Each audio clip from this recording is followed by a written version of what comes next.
Hello student, welcome back to our channel MAHS study. তোমরা যারা পঞ্চম শ্রেণীতে পড়ছো তোমাদের জন্য ভিডিও ভীষণ গুরুত্বপূর্ণ। ক্লাস 5-এর তৃতীয় পর্যায়ক্রমিক মূল্যায়ন আমাদের পরিবেশ বিষয়ের প্রশ্নপত্র থার্ড সেমিস্টারের আলোচনা করব। সাজেশন প্লাস প্রশ্নপত্র। আজকের প্রশ্নপত্র সম্পূর্ণ দেখে গেলে তোমরা 100% কমন পাবে এবং তোমরা পরীক্ষায় লিখে আসতে পারবে। চলো তাহলে ভিডিও শুরু করি। তোমাদের সব মিলিয়ে পূর্ণমান 50 নম্বরের পরীক্ষা হবে। তোমরা পরীক্ষার হলে সময় পাবে 1 ঘন্টা 30 মিনিট। তাহলে চলো আমরা প্রশ্নপত্রটি দেখে নিই। তোমরা প্রথমে যেটি পাবে সেটি হলো সঠিক উত্তরটি নির্বাচন করো। 10টি থাকবে, 10 নম্বর রয়েছে। ফার্স্ট প্রশ্ন, একের কয়েক দাগে দেখো কি বলছে। বিশ্ব বয়স্ক দিবস পালন করা হয় কবে? তো বিশ্ব বয়স্ক দিবস কবে পালন করা হয় তোমরা দেখে নাও।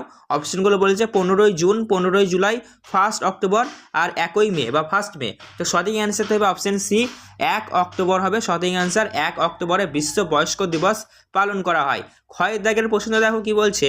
হৃৎপিণ্ডের শব্দ যে যন্ত্রে বোঝা যায় তা হলো, অপশনগুলো লক্ষ্য করো। বলেছে কি থার্মোমিটার, স্টেথোস্কোপ, ব্যারোমিটার আর ফোটোমিটার বলেছে। তো সঠিক অ্যান্সার হৃৎপিণ্ডের শব্দ যে যন্ত্রের সাহায্যে বোঝা যায় তা হলো স্টেথোস্কোপ হবে সঠিক অ্যান্সার।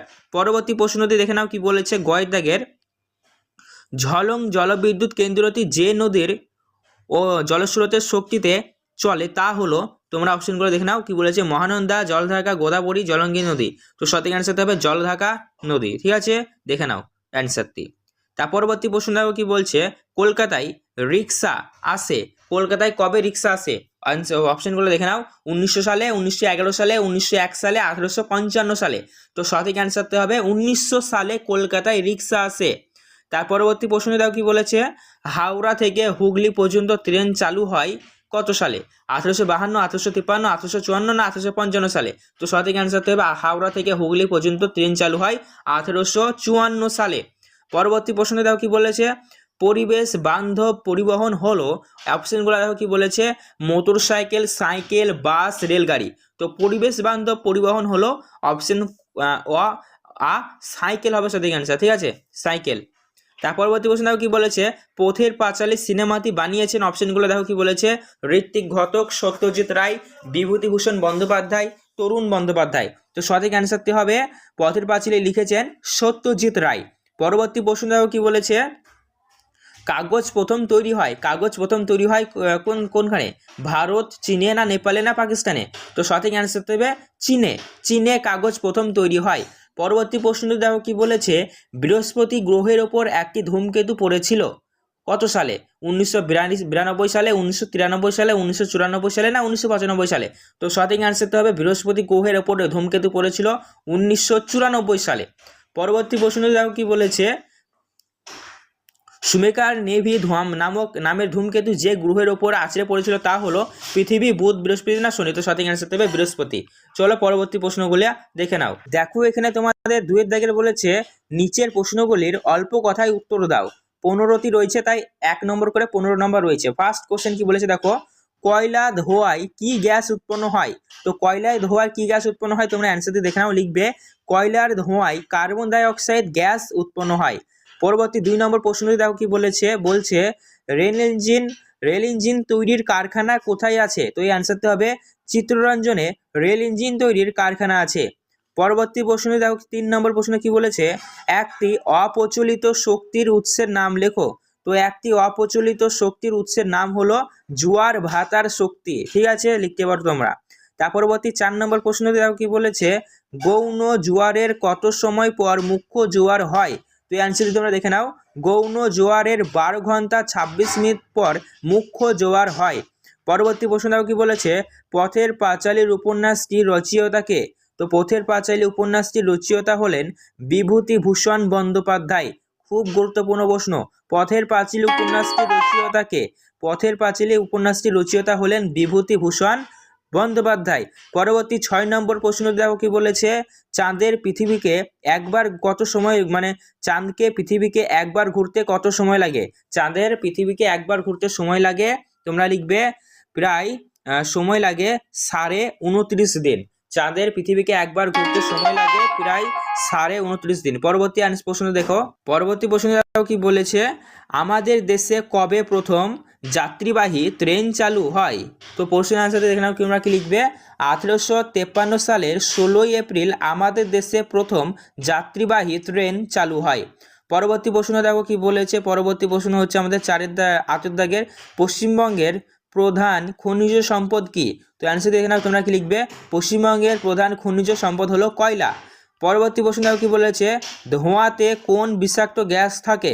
অ্যান্সার দেখে নাও, ধোঁয়াতে বিষাক্ত গ্যাস কার্বন মনোঅক্সাইড থাকে। পরবর্তী প্রশ্ন দেখো কি বলেছে।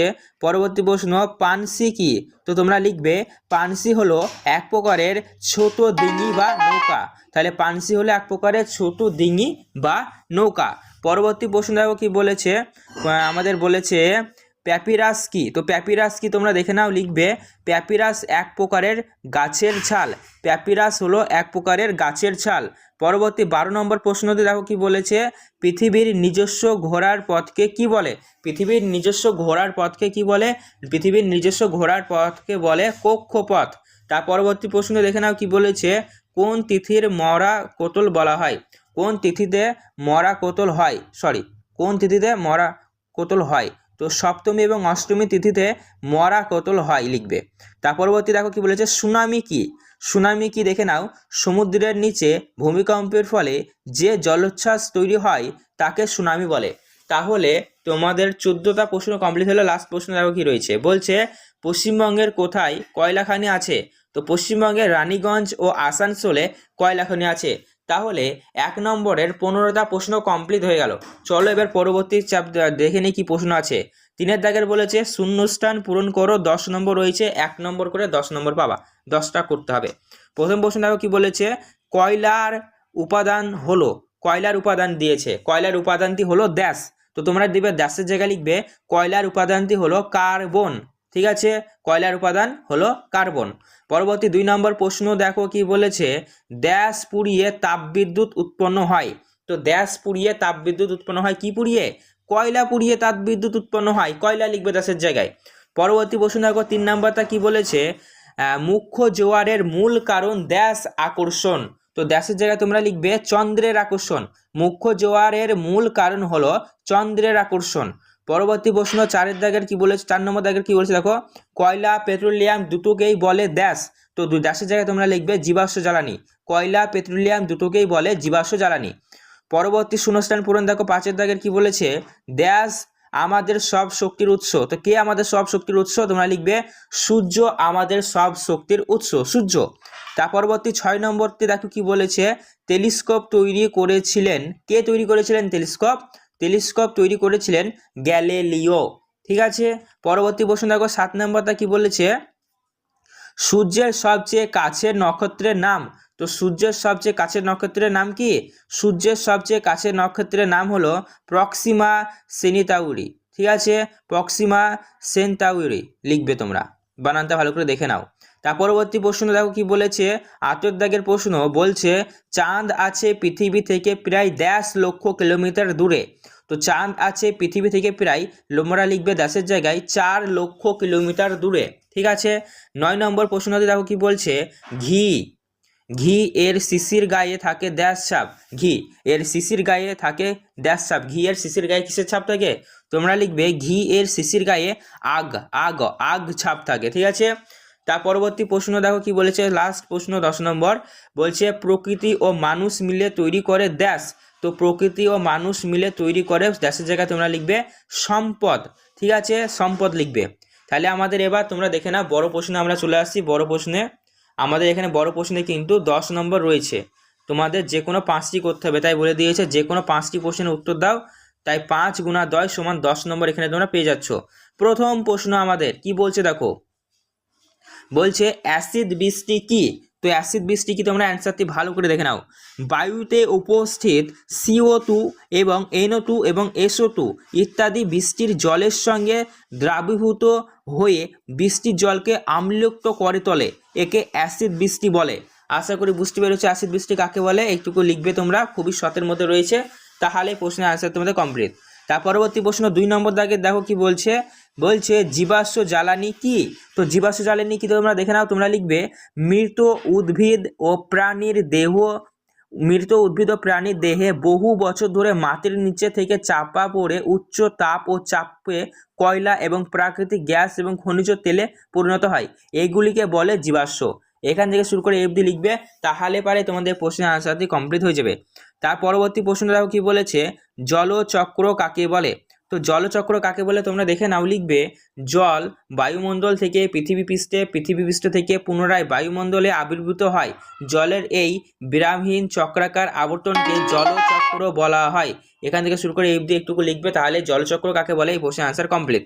তার পরবর্তী প্রশ্ন দেখো কি বলেছে, ধূমকেতু কি। ধূমকেতু কি তোমরা দেখে নাও, লিখবে ধূমকেতু হলো ধুলো, বরফ ও গ্যাসের তৈরি এক ধরনের মহাজাগতিক বস্তু, যা সূর্যের খুব নিকট দিয়ে পরিভ্রমণ করার সময় লেজের মতো আকৃতি প্রদর্শন করে।